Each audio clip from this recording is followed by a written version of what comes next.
नमस्कार, मैं अनुराधा पालीवाल। आप देख रहे हैं एबीपी न्यूज। आइए नजर डालते हैं आज की खबरों पर।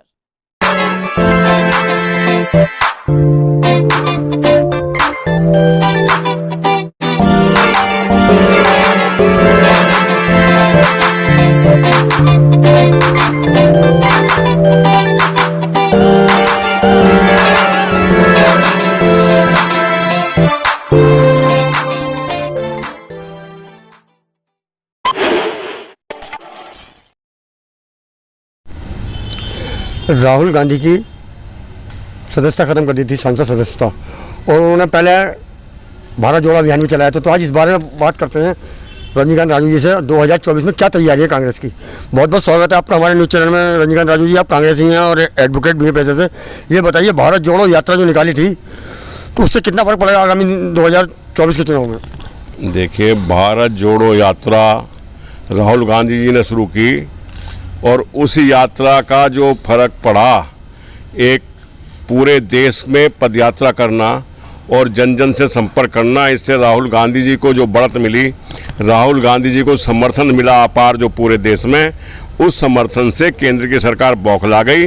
और ये जो जोड़ी है केंद्र में, इन लोगों ने षड्यंत्र करके जो एक 2 साल पुराना मुद्दा, एक भाषण जिस दिया था राहुल गांधी ने कि सारे जो चोर हैं उनके नाम के पीछे मोदी क्यों हैं, उसको एक गलत तरीके से कीर्ति मोदी के माध्यम से केस कराया। और वो केस करा के एन प्रकरण जो 2 साल पहला केस था उसको अभी शुरू करके और फटाफट लेके सज़ा कराई। और सज़ा भी अधिकतम सज़ा 2 साल की करा के और 24 घंटे में ही संसद की सदस्यता समाप्त कर दी। ये उनकी घबराहट थी केंद्र सरकार की, और जिसका प्रतिफल ये हुआ कि वहाँ सेशन कोर्ट से और यहाँ हाई कोर्ट जो वहाँ का था, उससे भी दोनों जगह स्थिति ये हुई कि गुजरात में राहुल गांधी को राहत नहीं दी गई। लेकिन न्यायिक प्रक्रिया की एक अपना तरीका होता है, और हमारी कांग्रेस के लोगों की कानून में पूरी आस्था है। माननीय सर्वोच्च न्यायालय ने राहुल गांधी जी के खिलाफ, जो उनके खिलाफ पूरी सदस्यता समाप्त करने का षड्यंत्र करते हुए सज़ा दी गई थी, उसको समाप्त किया। और वो सज़ा पर रोक लगने के कारण राहुल गांधी जी की सदस्यता बहाल हुई। और उसका परिणाम आप देख रहे हैं कि पार्लियामेंट में राहुल गांधी फिर दहाड़ना शुरू कर दिए हैं। और आज भारतीय जनता पार्टी की जो केंद्रीय सरकार है, वो केंद्रीय सरकार येन केन प्रकरण 2024 के चुनाव के लिए सारे षड्यंत्र कर रही है। मणिपुर का दंगा इसके सामने है। मणिपुर में जिस प्रकार से नग्न स्त्रियों को निकाला गया, नग्न स्त्रियों का प्रदर्शन जिस तरीके से घुमाया गया, जिस तरह से महिलाओं के साथ बलात्कार हुए, जिस तरह से हत्याएं हुई, और जहां कहते हैं कि दोहरे इंजन की सरकार है, वहाँ डबल इंजन की सरकार, तो डबल इंजन की सरकार वहीं नहीं। दूसरा उदाहरण आप देखेंगे तो दूसरा उदाहरण हरियाणा में आ जाइए। हरियाणा का जो मेवात है और नूह जो सारा क्षेत्र है, वहाँ आप देखें किस तरीके से वहाँ नंगा नाच हुआ। और ये नहीं केवल एक धर्म को ध्रुवीकरण करने के लिए उन लोगों ने उसके बाद एक धर्म के लोगों के विशेष रूप से उनके मकानों पर लगातार बुलडोजर चलाकर काफ़ी बड़ी तादाद में मकानों का ध्वस्तीकरण किया। जो मोदी योगी सरकार है, योगी की तर्ज पर काम कर रही है। देखिए, इसमें योगी मोदी जो भी सरकार हो या सरकार हरियाणा की हो, कोई भी सरकार यदि कोई गैर कानूनी तरीका से, आप क्या योगी जी की सरकार को क्या सुप्रीम कोर्ट जायज़ मान रहा है? जो ये बुलडोजर है, इसको रोक लगाया है। आपको पता है जो हरियाणा में जिन्होंने एकदम से फटाफट बुलडोजर लिया और किसी का भी मकान ढा दिया, जो इस तरह यूपी में हुआ, तो इसको सुप्रीम कोर्ट ने रोका है? नहीं। सुप्रीम कोर्ट ने उस पर रोक लगाई कि इस प्रकार से बुलडोजर जो अभियान है, इसको अवैध माना सुप्रीम कोर्ट ने, इसलिए बुलडोजर अभियान को रोका गया। तो ये एक प्रकार से मेरे से देकर इसको हिंदू और मुस्लिम बनाना चाहते हैं 2024 के चुनाव को।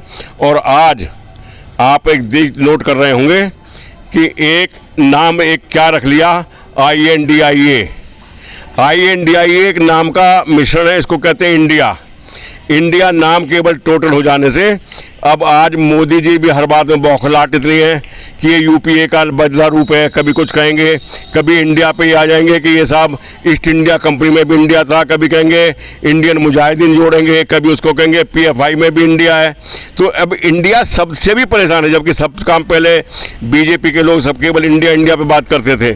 आज वो इंडिया की जगह भारत भारत भारत भारत, क्योंकि भाजपा पार्टी में भारत है, इंडिया बेकार चीज हो गई, इंडिया ईस्ट इंडिया कंपनी हो गई। अब क्वेट इंडिया बात करने लगे। अब इंडिया नाम से तक घबरा रहे हैं।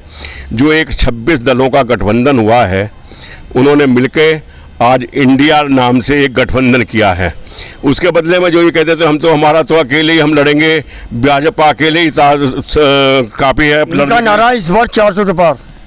देखिए 400 तो वक्त बताएगा कि 400 आएंगे या 200 भी नहीं रहेंगी, ये तो वक्त बताएगा। अभिमान तो रावण का नहीं रहा, अभिमान हमेशा डूबता है। आज योगी जी का बयान आ रहा है कि 80 की 80 सीटें जीतेंगे, अखिलेश का 0 आएगी। ये तो रिजल्ट बता देगा 24 का। और पीछे के रिजल्ट में कर्नाटक में क्यों उन्होंने नहीं कर लिया, हिमाचल में क्यों नहीं रोक लिया, और आगे 3 राज्यों के चुनाव आ रहे हैं। इन चुनावों में पता लग जाएगी कि किस प्रकार से कांग्रेस की सरकारें आ रही हैं, राजस्थान में वापस आ रही है, मध्य प्रदेश में आ रही है, तेलंगाना में आ रही है, किस प्रकार से कांग्रेस की सरकारें आ रही हैं। कांग्रेस की ये जो यात्रा निकाली थी राहुल गांधी ने, भारत जोड़ो हाथ जोड़ो भारत जोड़ो, तो इससे कितना फर्क पड़ेगा? इससे सारा फर्क नहीं। दोबारा यात्रा शुरू करने जा रहे हैं। अब मेघालय से शुरू होंगे यात्रा। अब दूसरी तरफ से एक बार पहली बात तो इधर से शुरू की थी, जिस समय ये पहली यात्रा जो शुरू की, अब उसके दूसरे क्रॉस में यात्रा भारत जोड़ो की जाएगी। और राहुल गांधी जनता के बीच में इस समय सर्वप्रिय नेता हैं, और राहुल गांधी को पूरी देश की जनता देश के भविष्य के रूप में देख रही है, और इसलिए सारे विपक्षी दल भी राहुल गांधी के साथ एकजुट हो रहे हैं। मेरा रजनीकांत राजू जी, मेरा एक कहना है आपसे कि संसद में जैसे कहा कि राहुल गांधी ने फ्लाइंग किस किया स्मृति ईरानी की तरफ, तो किस बारे में क्या कहना है आपको? क्या आप भी ये मजाक की बात करते हैं संजय जी? आज इस उम्र में स्मिता ईरानी फ्लाइंग किस के लायक रह गई हैं? स्मिता जो राज्य हैं वो तो नौटंकीबाज हैं। सास भी कभी बहू थी की जो अभिनायिका है, पैसे लेकर रोल करती थी, और आज भी वो पार्लियामेंट में भी वही नौटंकी कर रही हैं। राहुल गांधी ने तो उनकी तरफ थूका तक नहीं। फ्लैंक किस तो बहुत बड़ी बात है।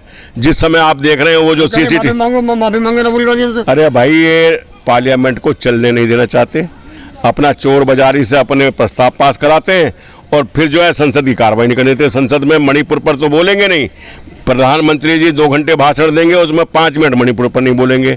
और जो मणिपुर की बातें हैं, या जो देश में जिस तरह का भ्रष्टाचार है, जिस तरह का देश में महंगाई है, जिस तरह देश में बेरोजगारी है, जो देश में हाहाकार मचा हुआ, उस पर नहीं बोलेंगे। तो मुद्दों से भटकाने के लिए उन्हें और कुछ नहीं। तो इस तरह के मुद्दे लेंगे। राहुल गांधी आ गए तो उन्होंने फ्लाइंग किस की प्लांट था, कोई आप सीसीटीवी कैमरे में कहीं कोई फ्लाइंग किस नजर नहीं आ रही।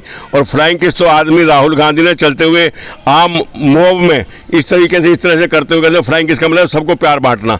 तो राहुल गांधी मोहब्बत की दुकान खोल रहे हैं, राहुल गांधी मोहब्बत की बात कर रहे हैं। इनको मोहब्बत से भी, सबसे भी नफरत हो रही है, मोहब्बत की दुकान का विरोध कर रहे हैं।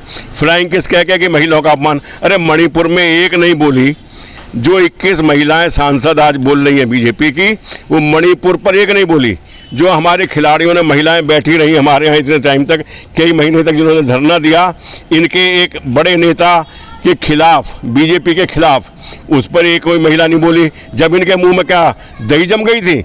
आज राहुल गांधी केवल फ्लाइंग किसका नाम लेकर उस पर राहुल गांधी पर ही आरोप लगा रहे हैं। अपना नहीं देखते कि दोनों हाथ मुंह में देकर सीटी बजा रही है पार्लियामेंट में। अपना नहीं देख रहे कि गोवा में किस तरीके से इनका क्लब चल रहा है।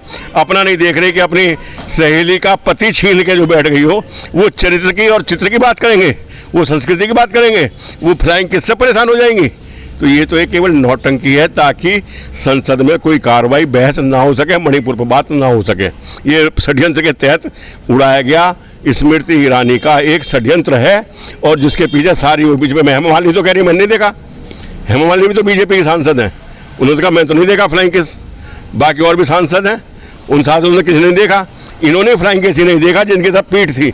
जिस समय राहुल गांधी ने जो इशारा किया है वो सीसीटीवी के में दिख रहा है, वो पीठ की तरफ किया है, ऊपर की तरफ, सभापति की तरफ कहते हुए बोले हैं, ना कि स्मृति ईरानी जो कि बाईं तरफ पीछे की तरफ बैठी थी। तो निश्चित रूप से ये एक बौखलाहट भारतीय जनता पार्टी की है।